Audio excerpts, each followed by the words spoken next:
কাটিয়েছেন এবং খুব অল্প সংখ্যক বেতনেই কাজ করেছিলেন সেই সময়, যদিও বা সেই সময় দ্রব্যমূল্য বৃদ্ধি কম ছিল। কিন্তু বর্তমান যারা ঘুরে গেল হলদিয়া বন্দরকে, তারা আজকে অসহায় বোধ করছেন, কারণ আজকে তারা পেনশন পাচ্ছেন ঠিকই, কিন্তু ওষুধের জন্য ডাক্তারের কাছে গিয়ে অসহায় বোধ করছেন।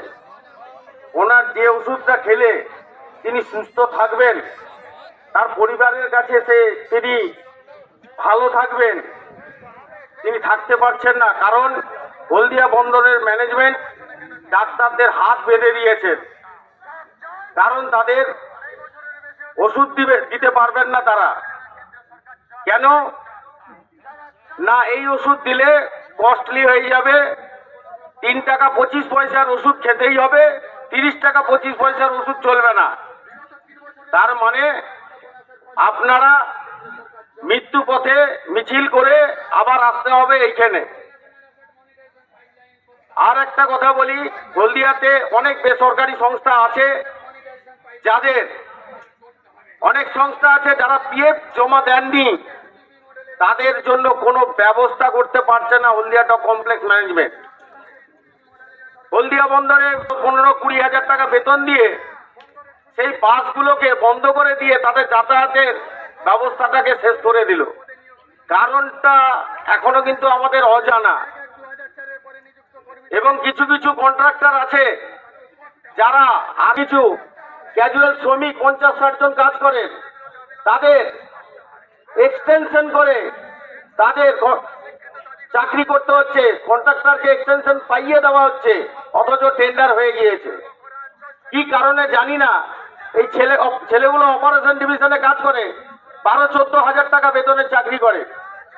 ভাবতে অবাক লাগে, আমাদের হলদিয়া বন্দরের স্থায়ী শ্রমিক কর্মচারীদের আয়ের উৎস একটা আছে, কিন্তু সেই আয়ের উৎস থেকে তার যে লভ্যাংশ, সেই লভ্যাংশতেই আমাদের পেমেন্ট হয়ে যায়। আমাদের লভ্যাংশ কেন্দ্রীয় সরকার নিয়ে যায়, তারপরেও বেতন চুক্তি করতে তাদের প্রচন্ড অসুবিধা হচ্ছে। বছরের বোনাস পাও না, কিছু লোকের এমএসপি এনামেলি আটকে আছে, সেটাও দিচ্ছে না। অফিস স্টাফ, বিলিং ক্লার্ক কম, সেখানে লোক নিয়োগ হচ্ছে না। আমাদের হলদিয়া বন্দরে চিরঞ্জিপুরে একটি অফিস আছে, সেই অফিসেও একই অবস্থা, লোক সংখ্যা কম, সেখানেও নিয়োগ প্রক্রিয়া কোনো কিছুই করতে পারছেন না।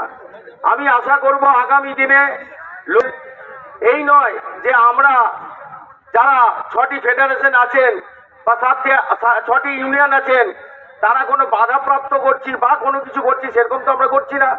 তাহলে লোক নিয়োগটা কেন বন্ধ রাখছেন? আমার কাছে এমন একটা খবর আছে যে কিছু কিছু জায়গায় পার্মানেন্ট নিয়োগ করতে পারেন, আপনাদের কাছেও আছে, কিন্তু আপনারা সেটা বলতে পারছি, কিন্তু সেটা মনে রাখতে হবে সবাইকে। এখানকার যারা ক্যাজুয়াল শ্রমিক আছে বিভিন্ন জায়গায়, তাদেরকেও বলি, তোমরাও ভাই আমাদের এই বন্ধকে সমর্থন করো এবং সেই সব বয়স্ক লোকের পাশে দাঁড়াবে, কারণ ওনারাই ভূত ভবিষ্যৎ করে দিয়ে গেছিলেন বলে আজকে তোমরা করে কমে খাচ্ছ। কাউকে অসম্মান করাটা আমাদের বাঞ্ছনীয় নয়। তারিখ হলদিয়া বন্দরকে স্তব্ধ করে, হলদিয়া বন্দরকে অচল করে গোটা বাংলার বুকে একটা এমন কিছু আমাদের পিছনে লেলিয়ে দেওয়া হচ্ছে। এইগুলো আপনারা ম্যানেজমেন্টকে বলবো, এইগুলো বন্ধ করুন, অনেক হয়েছে। আগামী দিনে আপনারাও হলদিয়া বন্দরে থাকবেন।